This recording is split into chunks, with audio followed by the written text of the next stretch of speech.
আমার খাইরুলের তো চাকরি হয়ে গেছে, 22,000 টাকা স্যালারি। ও তাই? কোথায়? এই যে ভাই এটা প্রাইভেট ফার্মে। এসব প্রাইভেট চাকরি বাকরি ফিউচার নাই। একটা ব্ল্যাক কফি দিও। হ্যাঁ আরে ফিউচার নাই, ফিউচার হবে। ফিউচার নিজের গইরা নিতে হয়। যে কোনো জায়গায় ঢুকলে সেই জায়গায় মনোযোগ দিয়ে কাজ করলে সেইখানে ক্যারিয়ার ডেভেলপ করা যায়, তাই না? এটা কি আর এমনি এমনি নাকি? আরে এটা তো ফাইনাল না। এখানে ঢুকছস, একটা জট খুললো, তারপরে আবার অন্য জায়গায় যাবি, আরো ভালো স্কোপ দেখবি। এই যে শুরুটা হইলো, এইটা যেন চলতেই থাকে।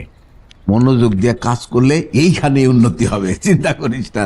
যা বাবা যা, হাত মুখ দিয়ে না। এই রত্না, 100-2 টাকা হবে তোমার কাছে?